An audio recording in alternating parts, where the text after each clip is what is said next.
Did you know up to 70% of children may have experienced one or multiple forms of physical, sexual, and emotional violence?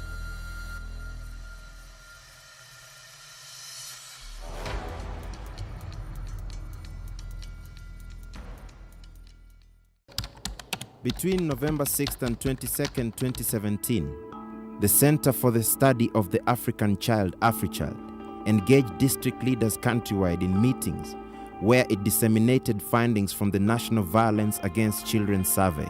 Almost the same number of males and females are likely to have suffered almost the same form of emotional violence. The survey, undertaken in 2015, set out to determine the magnitude of violence against children aged 13 to 17, health consequences of violence, and the utilization of services by victims.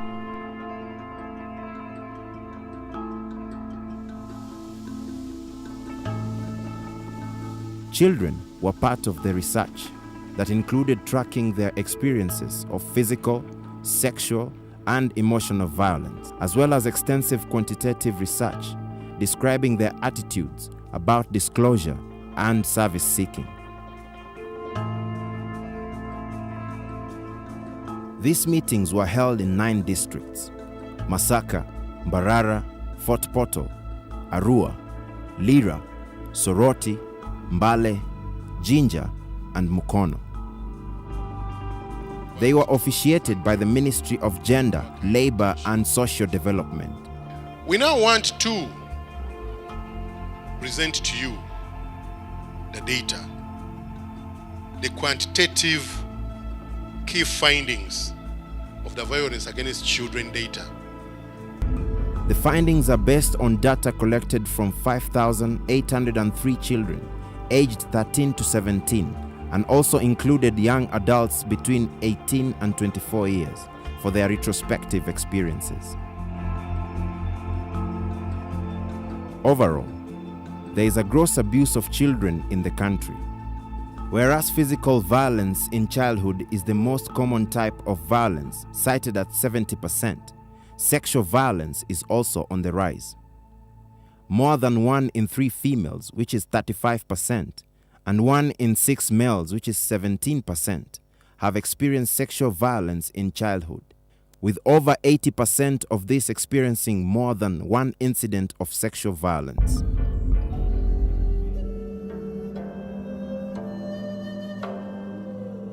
Sexual violence was defined as an unwanted sexual touching, attempted forced sex, and pressured sex. According to Joyce Wanichan, the executive director, AfriChild, the irony about this violence is that the perpetrators are those who were supposed to protect the children. Children are more unsafe at home and at school, and the people that are meant to take care of the children are the very ones abusing them, the parents and the caretakers. The culture in Uganda is that you discipline a child through beating. It's so deeply entrenched that the parents themselves who are currently taking care of these children were themselves beaten, and they believe that's the way to bring up children. The executive director's assertions reaffirm the submissions of the participants from the various regions where the meetings were held. The boys are also undergoing violence or abuse. Although as like caregivers or parents or even teachers in schools, we do not really put attention onto the boys. Sometimes we even take our children to dig. But when you get something from what you have dug, the children don't need any benefit. The parent sells whatever is selling and begins drinking. Parents should take up responsibility, one, of educating their children. Give necessary requirements like books and pens and pay school fees so that they can support their children to school. Going by the turn of events poses danger on the future of the mother country, Uganda, especially with such going on in communities without being checked by the authorities that be. How good our community and society is tomorrow is based on the way in which we develop and protect the children now, how we nurture them, so that they are well protected, they are nurtured, they are educated, they grow into good citizens.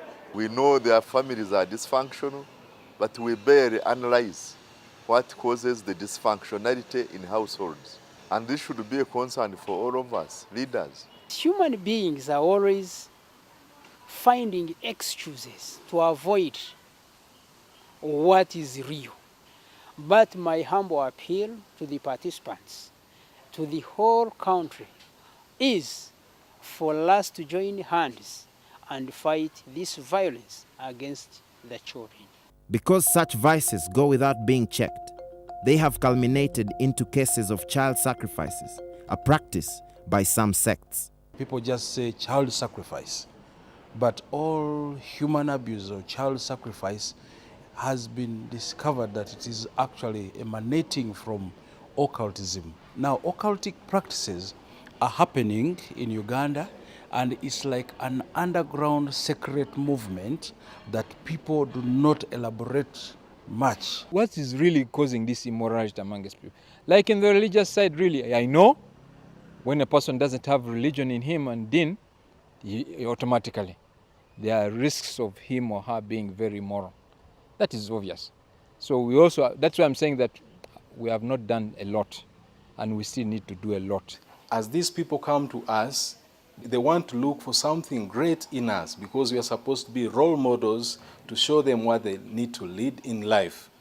And in that, I encourage all of us who hold leadership positions to see to it that we are giving good example to our children and also encourage them. The question to ponder here, therefore, is where is the authority when such is going on in our respective communities?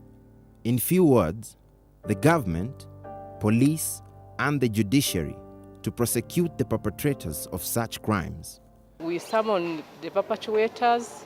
When they come up, we make a session, we listen to both sides.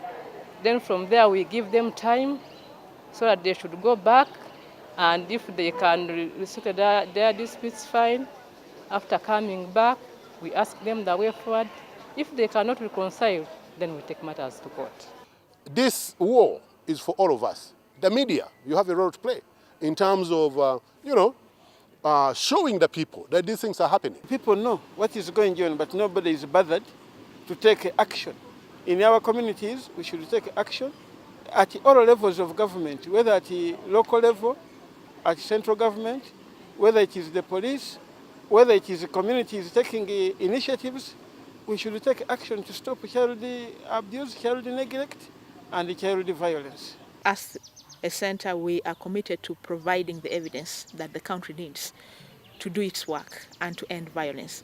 We are going to continue extensively engage the media to raise awareness on the effect of violence on children and to also provide information on positive parenting practices to parents so that we don't just tell them stop doing this without providing options. We want to give them options on how they can best help their children to thrive. So we will mobilize extensively through the media, the churches, the cultural and institutions and government to mobilize communities. It is for this reason that those who turned up for the regional dissemination meetings in the different regions, one by one, shared their opinions on how the matter can be handled for the plight of the young generation. All cases of defilement should be taken in the same category, such that now somebody who defends any child, whatever the age might be, should be dealt with accordingly. Otherwise, our friends, the police and so on, are taking that advantage of releasing people on grounds that the deferred children are above 14 years. If we empower our children right from start, I believe that they'll be able to know what to do in cases of violence. Can you benchmark so that you are able to tell us what is Kenya doing well? We can think of all these things, but what is Kenya doing well that we're not doing right? And the other countries. All participants call for collective and concerted attention to stop violence against the children of this country if their future is to hold meaning. In the past, the way we grew, we were children for the community. But what's happening now, the children are for individuals. It's our duty to do the following. take care of the future of the child by looking after the child from the day a mother conceives through the 1,000 days and making sure that there is food self-sufficiency at home. We appeal to every member of the community. They are the first police. Us, we are there because the community is there, and the community is there because we are there. So, in this regard, we expect everyone to come, and we team up with police. We work together with end violence against children.